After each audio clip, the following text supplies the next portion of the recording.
Hey guys, Mike here from Mercado Airwaves. We want to thank you so much for all the support you've given us here on the network. And if you want to see what we're up to outside of the station, please follow us all over social media. I'm on Twitter at MikeMmedia and on Instagram at Mike Mercado Media. You can follow the good brother Alex Mercado on Twitter at Mercado21Alex and on Instagram at Mercado2121. The lovely Nicole Mancha is on all social media platforms at Typing When Tipsy. You can follow the network on Twitter at Mercado Airwaves, our pop culture show, The Good Brothers, on Twitter at Good Brothers Pod, our true crime shows on Instagram at Murder, Mysteries, and more, and of course, like us on Facebook at Mercado Airwaves. You can see all our videos on YouTube.com/Mike Mercado2333 or by searching Mercado Airwaves Network. We play video games on Twitch, twitch.tv/Mercado Airwaves Network, and of course, you can support our network by finding a tier just for you, whether you want early access, you want to be part of polls, you want to win contest prizes, by visiting us at patreon.com/Mercado Airwaves. And we really appreciate it wherever you get your favorite podcast. So like, rate, review, and share us. And please spread the word. For the good brother, Alex Mercado, for the lovely Nicole Mancha, I'm Mike Mercado. Thank you so much for all the support you've given us here on the network. Welcome in, friends, to the best damn pop culture podcast in the universe, in the galaxy, in the multiverse, in the Speed Force, even the Spider-Verse. You're tuned in to the Quarantine Files, brought to you by the Good Brothers here on the Mercado Airwaves Network. I'm your host, Mike Mercado, with the one, the only, the good brother himself, Alex Mercado. What's going on, good brother? Everything's good. How's it going over there? Everything appears to be everything, good brother. What do you have lined up for us on this edition of the Quarantine Files? So on today's episode, we're going to take a break from movies, TV, and wrestling, and we're going to go into video games. And that's something that we do a lot on this network, at least you do. I don't play a lot of video games anymore. The two lists we're going to do really show the amount of video games I play, because these next two video game lists that we're going to do, the first one is going to be Nintendo characters. And Nintendo holds a very special place in my heart because it's my favorite company. It's my favorite video game brand. It's probably... I still have a 3DS. I'll still pull out the GameCube and 64 to play. So today we're going to do top 5 Nintendo characters. In your opinion, what makes a great Nintendo proper character? There's a sense of innocence, but yet a sense of storytelling over a 30-year span, I think, for me, is what makes a good Nintendo character. How they play in all these games, like the way I used it is how they play in Mario Party and Mario Racing or in Smash Brothers, or even their standalone titles have to be at least somewhat decent. But as innocent as they are, there is a sense of character growth throughout the games, and I think that's going to show up on both our list of, as goofy as it is very well written and well developed over the years. Let's not wait any longer. Let's start off with our top 5 Nintendo characters, and I will start off with my number 5 pick, the one, the only, the OG himself, Super Mario. Now, there's not much else you could say. I mean, he is the most iconic of iconic characters on all video games. You talk about innocence, you talk about notoriety, you talk about aestheticness. He kind of implements that all. Every character since Super Mario World, since the original Mario, has tried to make this character up, right? And when you think about it, it's just a short, little Italian chubby guy with a mustache. Yet we have put that as the personification of innocence. As much as Bugs Bunny, as much as Mickey Mouse, Mario is an icon beyond his genre. That's when you can tell somebody has hit a different level of fame. Is when they're no longer the spokesperson of whatever genre they are. When they get beyond that and they're promoting Pepsi and Coke and amusement parks and movies. And to me, Mario is that. Can he be anybody's number 1? Of course. It's an easy give. It's like Bugs Bunny and Mickey Mouse. But to me, he's my number 5, purely off of I've been blessed, and so have you, to have so many great characters in Nintendo history. But that first system, when that Famicom, that original Nintendo came out, for all those kids in the 80s, Super Mario, Jumpman, changed the way they thought video games could ever be. We went from Pitman, from Pitfall, to this. I think easily Mario is the number 5 greatest Nintendo character of all time. Yeah, obviously I love Mario, and he's the reason we're even doing this list. I think the reason it makes your list so low and it doesn't make mine is because Mario's so just solid in everything that I think on this list of fun, whimsical characters and open world games, he kind of just stands out as almost a side. Like, he invented it all, and he's the original, and you always show your appreciation, but at the end of the day, you like other characters more, you feel more connected to other characters. I feel like Mario has the least amount of character growth, and maybe that's because it started off so hot and it stands the test of time, but you don't see a lot of growth in a Mario character, and I think that's why it's not a lot higher on our list. And Mario, more than anybody else in the video game world, his video games, his character himself, he's comfort food. He's soul food. He reminds you of home. He's nostalgia. Even though his quality has never went down, the Nintendo company has never allowed a Mario game to be bad quality. But the thing is, it's a easy game. It's an easy character. It's friendly. It's universal. And I think for anybody, that's why it's kind of the Superman of video games. It's really easy to not like, but you have to give him his respect and that character respect and everything Shigeru Miyamoto did for that character. But with that in mind, good brother, I had the heavy hitter of Super Mario at number 5. Who do you have at number 5? So I took one of my favorite characters that I learned from Smash Brothers, and then I kind of learned about him with Star Fox. And I started off in the original Super Smash Brothers, and he was one of my favorite characters to use. And then you find out about his newer 64 game, and it does space fighting, probably the best out of any game at that time, besides Star Wars, I would say. Those were the two space fighting games that kind of revolutionized it. He's got such an interesting backstory. I like that he had a father, he learned from him, he passed away, and now he has this new young team of fighter pilots, very much like a Top Gun feel. These cool fighter pilots against this other team of fighter pilots, and I like that story. I like that obviously they're all fun little animals with humanoid bodies and robot legs. So he's just very kooky. At the same time, it's a very serious and well-known adventure storyline, like an Indiana Jones or a James Bond, where his upbringing turned him into a super fighter pilot. Now he has a team against another team, and that's so simple yet so charming and fun, I think. And it's funny you say that, good brother, because Fox Mccloud from Star Fox himself is my number 4 favorite character in Perfect. Nintendo. For everything you just said, I mean, he has the caricature, he has the story arc that we're always looking for in a hero in a modern day sense, right? We have the protege of him learning from his father, but his father losing his life because of betrayal from Wolf. And there's just a lot of greatness that is in that story. There's a little bit of Hamlet, a little bit of Macbeth, a little bit of Star Wars in it. It does have some of the greatest gameplay you'll ever have, especially in the Nintendo 64. Star Fox 64 is one of the most fun dogfight games you'll ever play, other than the Star Wars game that you mentioned, good brother. And if for nothing else, the way the puppetries were, where we would see that little puppet mask of Fox talking. And, you know, there's a coolness factor to Fox Mccloud, unlike a lot of different characters. And you have to admit, Nintendo did a great job in the late 80s, early 90s between this and, like, let's say F-Zero X, where they made really cool looking futuristic characters. And here's the one thing though, right? It wasn't just Fox Mccloud.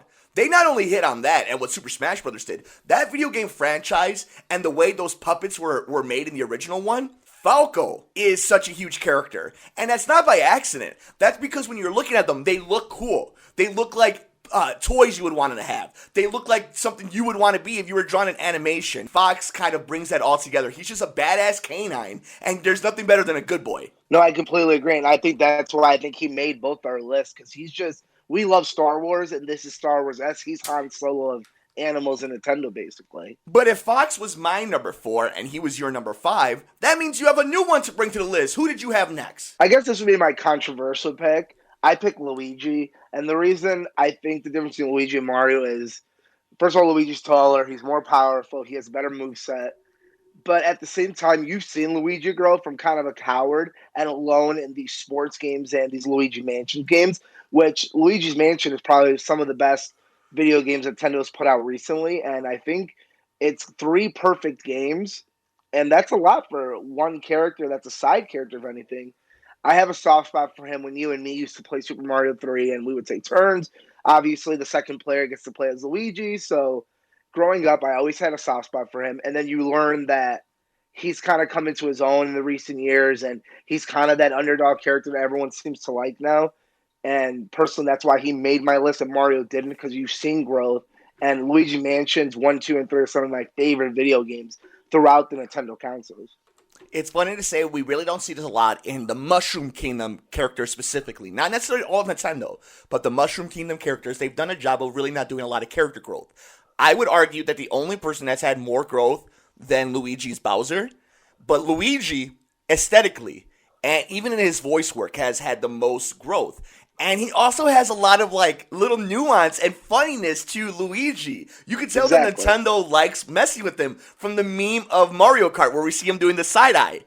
And you obviously know they love him because they give him funny things to say, like "Oh yeah" or "Mario." Like they give him Mario! Mario. Like they give him a lot of fun things to do, and I think that's the real hell. They love him enough where they made an entire year the year of Luigi, and there's something kind of cool about the little brother, the second brother, who got really famous too, and will always kind of have the edge of being in the shadow, but they've done a great job of embracing that. I think he's not a lovable loser. He's a badass. He's really cool, but they do a great job of also being like, yeah, but because Super Mario just happens to be his brother, that's how cool this guy is, that we can make him look like a kind of a dork sometimes, and he's still one of the most awesome characters we have in our whole lineup. And we talk about video games itself, like they're actual games they're playing, and the Luigi's Mansion games are such a random hidden gem. And the newest one obviously did a lot of money for the Nintendo Switch. But I think it goes back to it's something Mario couldn't make work when they did Mario Sunshine, which was great. I loved it. But they decided not to keep going forward, giving him gadgets like that.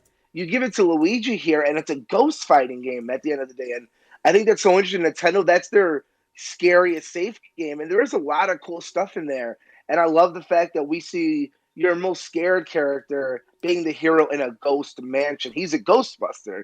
And I think that's maybe why you and me enjoy it so much.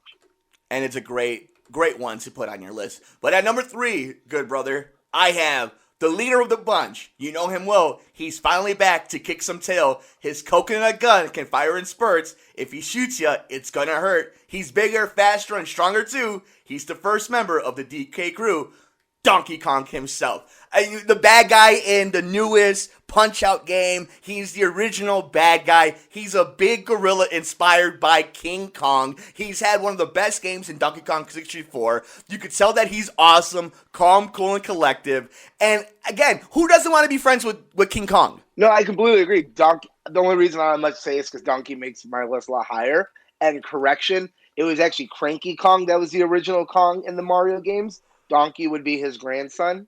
Great call. And Donkey Kong Jr. is his father. Well, great call, comic book guy. But you are absolutely correct. It is Cranky Kong that is the original Donkey Kong. And speaking of Cranky Kong, you do see, to me, what's arguably one of the best games in all the Super Nintendo. You know how much I'm a Super Nintendo stan, obviously. And you know how much I love my Super Nintendo Classic, the Mini. Arguably, other than Super Mario World, the best game to ever hit the Super Nintendo are Donkey Kong Country 1, 2, and 3. These are games that hold up to this day. These are movesets that make sense. These are scenarios that make sense. They're lovable. And if nothing else, no other character that we've seen in the Nintendo lineup has had the CGI treatment of having a cartoon show. A lot of these shows have had cartoon shows. Obviously, the Super Mario Hour. Obviously, we had the Nintendo Power Hour thing that they did. We even had our little pink ball friend have his own show. But Donkey Kong was the only one that they invested in computer animation. And that goes to show what they think about this IP, what they thought about this IP. Now, I think it's a little tougher now to make a series about him live action. But if you're telling me right now that Netflix had the right to make a 12-episode season of Donkey Kong Adventures, it would not be one of the most highest rated things on this list. And it has to do with Donkey Kong is just a lovable goofball. I agree with you. And I think there's 3 characters, Kirby, Donkey Kong, and Mario, that were so big to Nintendo that they grew their own universe, and Link, obviously, and all that. But I'm more talking about these guys that show up in Smash Brothers. Donkey Kong, I would put number 2 on that list of after Mario. Donkey Kong is really the one they're like, we're going to create a universe with you. Like, yeah, Link gets a lot of games, so does Kirby, but we're going to build a family around you. We're going to build different genre of games around you. You're going to be your own thing. Like, you're going to show up a lot more without Mario and these other characters than a lot of other people, and your side characters are going to get their own games and things to do. And I think that's so fascinating. Again, it's a lot higher on my list. I personally love everything about the Kong family. And I'm glad you mentioned it. You get the Kong family with Donkey, but I know you're going to gush over one of our favorite tribes in video games, so we'll move on to your number 3, good brother. So my number 3, I think, would be the number 4 on that list after Link and Donkey Kong. It's Kirby. And I love Kirby. We had all the games from the Game Boy games to the Super Nintendo to the 64. And obviously, he's such a cool character that, it's awesome that he can absorb a power and use it, then get rid of it. At the same time, he can combine two powers. And I think he's got some fun bad guys with King Dedede and Meta Knight and, the reverse Kirby's and all that stuff. And he had a really fun cartoon on Fox that we watched and we loved. It was very much like the Sonic one where it was a little faster paced in that animation style. Kirby's so big that Kirby gets a lot of his own games still, and not a lot of these Nintendo characters do. Like Metroid, we haven't seen in a while, or Star Fox. Kirby, you're going to see almost every other year, if not every year, in some sort of form. And let's not forget, Kirby kind of started the pinball phase, which Sonic then overtook. And obviously, the creator of Kirby is also the creator of Super Smash Brothers. So there's that lineage there. Without Kirby, we don't get this series that has taken over the fighting game world. I think aesthetically, it's colorful. It's easy games to play, so kids can beat them. They don't get so frustrated. The creativity of Kirby is really what really sets it apart. Every Nintendo game is creative, colorful in their own way, friendly in their own way. Kirby was one where it's a coloring book come to life. And you've seen it over the years when other characters have kind of taken over that mantle. For a new generation, Yoshi was the version of Kirby moving forward because he got the Woolly World and whatnot. But Kirby, for the longest time, was that character where Nintendo wanted to get the family in, wanted to get the 7-year-old in. What's the way we could do that? Well, let's give him a game where you got this cute little thing who has unlimited power, who really can't die, and has this cosmic adventure. I think he's the ultimate storybook, fun, little oddball hero. No, I agree. And again, colorful is the best way to put it. He's one of the most colorful characters in a colorful universe. Now, at number 2, good brother, I have arguably one of the coolest characters, not only in video games, but in all pop culture. A character that was ahead of their time. A character that stands the test of time. A character that has had games that will go down in history as some of the best artificial simulations that you can play in history. I'm talking about the one, the only, Samus Aran. What can you say about one of the first female-led characters that Nintendo gave us? What can you say about a video game that makes you have to go through a steep learning curve, but it's rewarding? It's a game that without voice acting, without these computer animations that we're seeing in these great systems of PlayStation 4 and Xbox One and the Nintendo Switch, that you felt like you were Ripley lost in space in an Aliens movie. You had great bad guys like the Metroid, the Mother Brain, and obviously with Ridley. So, to me, you can't have a conversation about Nintendo characters, important Nintendo characters, than what Samus was. And I guess we're having fun because it's video games, and that's what's great. Like, we gotta have conversations like these are real people, but they've made such an impact in pop culture.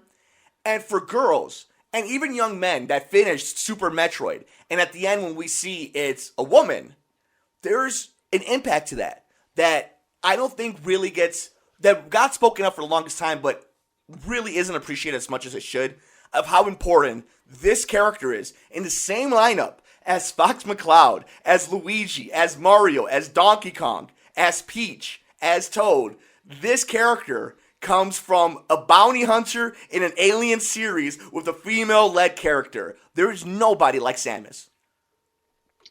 I think you say it right there where Samus might have been ahead of her time, honestly. And I think had Samus come out or what's still coming out with fantastic games, she would hit a lot better right now. I think it was ahead of its time. And at the time where it could have really struck gold, it kind of dropped the ball. And that's why Samus doesn't make my list.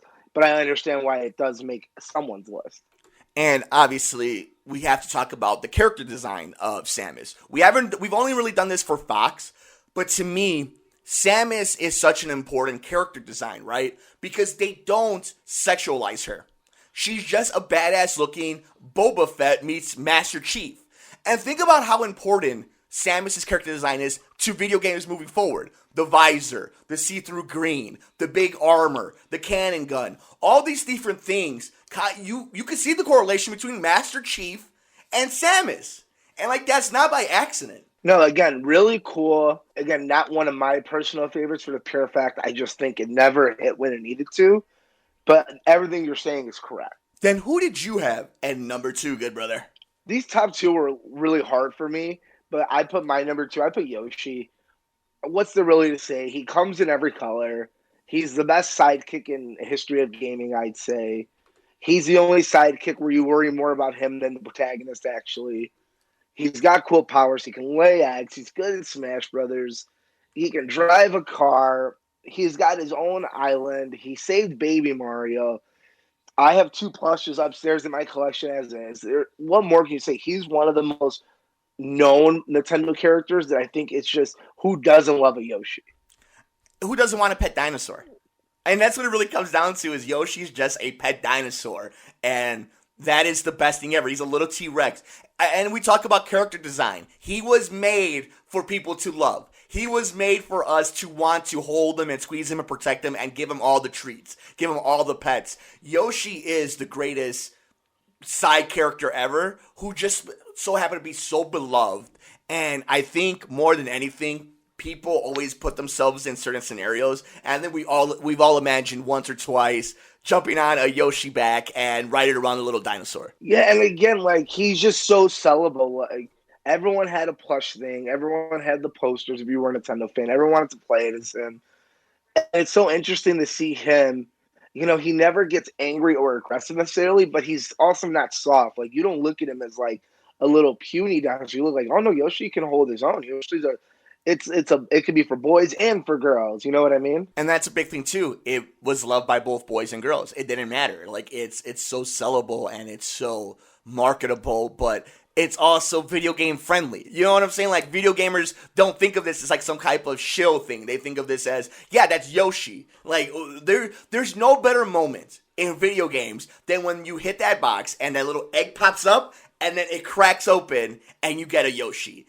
There's not many more gratifying or satisfying things in video games than hatching a Yoshi egg. Exactly. And the fact that it comes in every single color you could imagine, just it gives you so much more for the imagination. And speaking of imagination, good brother, we are finally down to our top picks.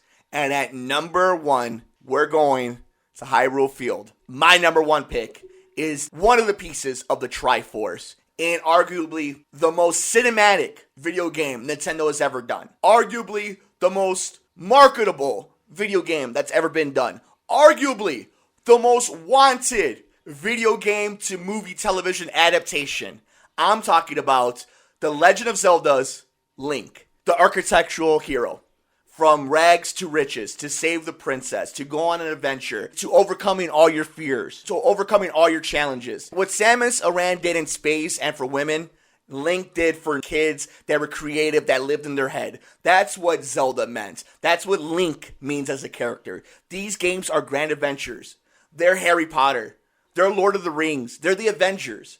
You get to ride a horse and take out a sword and fight goblins and take out the sorcerer's wizard and save the princess. But the princess doesn't really need your help because she's a badass and she's got her own army. And you got to lead this army to save the king and save the kingdom. Every video game since the first Legend of Zelda has tried to pick up that shield and sword, to carry that Triforce, and have not been able to do it. Zelda, Link, that entire series, that character is my number 1. I really do love the entire Zelda franchise in the sense that, like, I love Lord of the Rings, and Lord of the Rings is cool and very much reminds me of that. It's not my personal style. Like, I wouldn't go back to it over and over again. There's no denying that the Zelda games are the best Nintendo cinematic video games that continue to be. It's a legend. He's one of the best Smash Brother characters. You can have so many iterations from the Toon Links to the Breath of the Wild style to the old school, 3D pixels. I understand why Link's your number 1. I think for me, I like the world better than I like the character. And that's why he doesn't make my list. And I think that's a really interesting point for a lot of people. I can totally see that. For me, Link is an avatar. But in the best way. We played a lot of video games, like Fable, for example, and a lot of different RPGs where, yeah, you're the character, but you kind of feel a disconnect to them. Link is one of these where he's not a creative character, but by the end of every single playthrough, you feel like you and him are connected in a certain way because you've gone through a 40-hour adventure together, and he's never said a word. And I think that's the beauty of Link, is he's the silent hero. He's what we all want to be. He's what every person in literature tries to make their character. And while all that is going on, there's an innocence to it. But there's also a lot of life lessons that Link brings that I don't think any other character in our list has brought. There's a lot of loss in Link. There's a lot of death in these games. And not every story is happy. And I think there's something to that. Maybe that's why it resonates with me from the age of 7 years old playing A Link to the Past to being 30 years old playing Breath of the Wild. You could find something in it, and you could find something in him. Because at the end of the day, we're all going through our own challenges. And I think that's why characters like Luke Skywalker and Link have gone so far in pop culture and why there's such a want for them in the mainstream. I agree with everything you said. My only argument is I feel that about the games, and had this been a list about just video games, Ocarina of Time would have been one of my top 3. And then when we're talking about just characters, Link doesn't do it for me. And maybe it's the fact that we're supposed to see ourselves in that character, so it's more of a personal journey, or the fact that he does change quite a bit. The aesthetic of him, the way he looks, the way he acts, his history. Technically the lore, quote unquote, is it's a different Link, part of the same genre of family, but it's a different Link reincarnated every time, which is very cool. But I think it makes the character harder to relate to. But there is also kind of that cuteness of that's why his name is Link, because we're a link to everything. You're linked into the Mike that played Ocarina of Time is linked to the Mike that played A Link to the Past. That's linked to the Mike that played Breath of the Wild, and we're all different Mikes, just like we were all different Links. And I think that's kind of cool, and that's why personally, and I know we're gushing over video games, but that's what's the beautiful thing about the Quarantine Files here on the Good Brothers is that we do what we want. We can do what we want, but that's how important these characters are. We're watching a lot of documentaries and a lot of different things. Athletes and creators find motivation in a lot of different places. And for me, I think Link has done that for a lot of people. But I'm interested, good brother. Who was your number one? My number one is pretty obvious at this point. It's Donkey Kong. It's the Kong family. I'm going to just put Donkey Kong and Dee Dee in that spot because those two are bread and butter. The Kongs, like I said, we're kind of comparing these characters to movies. And, you have your Mario, which is a nice, safe one. And you have your Link, which is very Lord of the Rings-esque. And you had Samus and Fox, very Star Wars-esque and space-esque. Donkey Kong is almost, to me, is the Indiana Jones, where we love these fun, goofy characters. They're on these adventures in the desert and in the mine shafts and in the jungles and these Amazon settings. And he's got a family. He's got a nephew, and his nephew has friends. And he's got spirit animals, and they have their own form of guns and grenades, and they play musical instruments, and they have superpowers. They can drink potions. And Donkey Kong 64, non-biased, is my favorite video game of all time. It's one of the only games I've beaten completely, and I still play. It has 5 Kongs in it, and then his whole family that sells him stuff. King K. Rool is so awesome. I don't think it's like Ganon. We haven't seen a bad guy in a game we wanted so as. Even his henchmen are so fun with these alligators and these ducks that are big, beefy ducks with motorcycle vests, and rides a rhino, and his rhino turns him into also a shark at sometimes, or a swordfish case. And then you have his side character, which goes on to have his own racing game, which is arguably one of the top 2 racing games of all time. And I don't think there's really enough we can say. Donkey Kong is a charming character. He's a fun character. Gorillas are my favorite animals. No doubt Donkey Kong was my number one. And it's funny, good brother, one of the things that I noticed while we were doing this list, bad guys are really important. And you and I being movie buffs and TV buffs, we know how important having a protagonist and antagonist are to your series thriving. Samus, Donkey Kong, Link, Mario, Kirby, Fox, they all have legendary bad guys. Ganon, Bowser, King Dedede, King K. Rool. Some of the most fun, dynamic, they all have the same trait, right? But Ganon is nothing like Bowser. Bowser's nothing like King Dedede. King Dedede, kind of a little bit like King K. Rool, but they're all a little different. More goofy and fun. Yeah, but it's interesting, right, that all these great characters, bad guys have really put them and set them apart. Exactly. And that's so important. I think we see it in any sort of thing, in any good movie, in any good superheroes. The bad guy needs to match. And like you said, every person on our list has a dynamic relationship with their bad person. And I think that does matter. So, because the hero's journey all matters on that. And I think on this list, Ganon is probably the most deadly, I would say, and most scary, very much. Like, Link's always been the more mature one. And like you said, you have King Dedede, K. Rool, which, and Bowser, I would say, are a little more goofy and fun. And we're not necessarily scared of them. but you understand they're the bad guys compared to Ridley and Ganon, which are, no, they're a little freaky too. And as children, they are meant to scare us a little more than the other two. Surprisingly, I'm surprised Bowser doesn't make our list. I'm sure he's probably one of our honorable mentions. But I think it's interesting that he didn't make this list, and not a lot of bad guys made the top 5 of this list. I think a lot of it has to do with when you're speaking of Mushroom Kingdom characters compared to Nintendo characters, you're talking about such a deep list. That's the equivalent of guys who made X amount of movies instead of the comic books. Like, yeah, the comic books are just so many more characters that are obscure that we've never seen before in a movie compared to the Avengers that, yeah, everybody knows who Iron Man is, just like Mario. But once you start going down that little rabbit hole of some of the greatest Nintendo characters, some of the ones that we never brought up a Pokemon character. I mean, that's Nintendo proper. And that never even once came up on the list. Obviously, I think Pokemon we're going to save for a whole separate list. And I'm glad I didn't actually give you that rule. I'm glad it didn't work like that. But Pokemon will do its own list. Mushroom Kingdom, we might do its own list. But I think Nintendo's a fun way to start because it's a harder list to make, like you said. And did you have any honorable mentions? Like, who would have been your number 6? Oh, thank you for asking, good brother. As my honorable mention, I had Luigi. I think Luigi. Okay, again, so you had someone that was on our list. Yeah, I had Luigi on that one. I want to give a little shout out to Toad. Toad is a very fun character, not necessarily really important, but he kind of is a very fun, cool, chic kind of character. It's also really kind of a inside joke for a lot of gamers, so a little bit more older and like adult content. So I think that's kind of like a cute little nod. But I would also say Bowser. I mean, Bowser is one of the greatest bad guys of all time, one of the coolest character designs of all time. And I actually think I prefer the old school looking, more fierce dragon looking Bowser.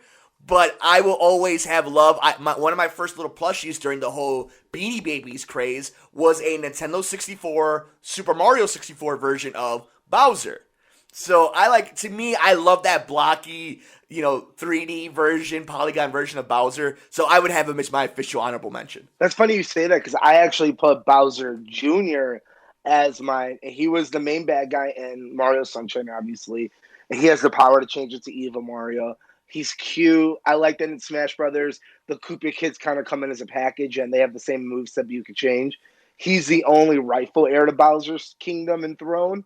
We find out the Koopa kids are actually just lackeys, and Bowser Jr. is the actual child of Bowser, which there's something cute about him. There's something fun. He's Yoshi's main bad guy in those games and the newest one. So, I don't know.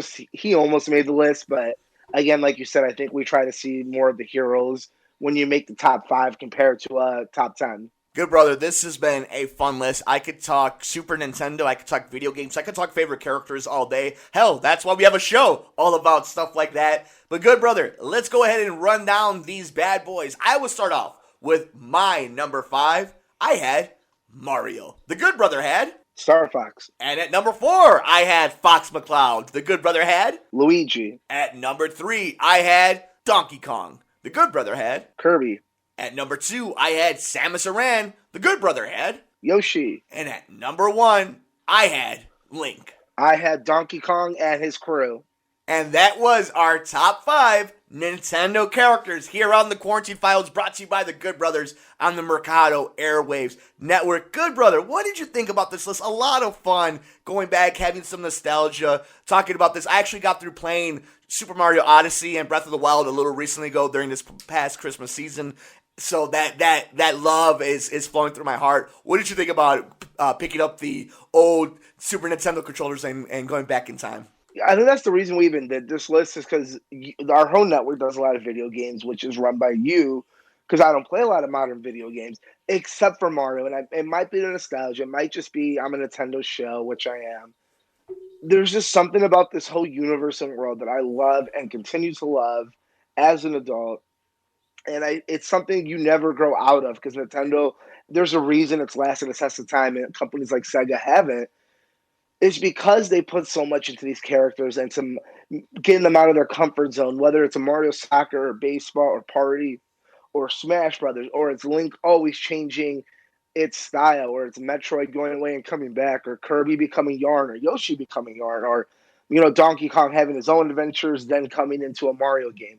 There's something so extravagant about it, yet so simple about the actual characters. I totally agree, and I think it's why it is a timeless company. It is a company that they never will have to be the number one best-selling console ever again because they have the number one IPs of all of them, unless it's Grand Theft Auto. But that is just goes to show the strength that even in the most cynical of worlds, even in all this time, 40 years later, they're still selling out machines, they're still selling out games, and people are still craving for more and more Mario content, Nintendo content, and it is a lot of fun, good brother, to be in the middle of it. And it's been a lot of fun doing this list with you, good brother, and anybody who would like to see any past one of our quarantine files. Make sure you guys are following us wherever you get your favorite podcast. Please like, rate, review, and share us wherever you get your favorite podcast at Mercado Airwaves. We're also on YouTube.com/Mercado Airwaves Network. And come play video games with us on Twitch,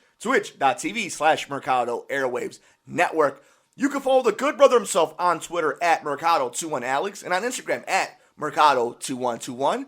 I'm on Twitter at Mike M Media and on Instagram at Mike Mercado Media. Make sure you guys like us on Facebook at Mercado Airwaves as well. Good brother, any final thoughts? Final thoughts. Thank you, everybody, so much. Please take care of each other. We will see you on the next episode of the Quarantine Files. For the good brother himself, Alex Mercado. Adios. I'm the good brother, Mike Mercado. We'll see you on the next episode of the Quarantine Files, brought to you by the Good Brothers, here on the Mercado Airwaves Network.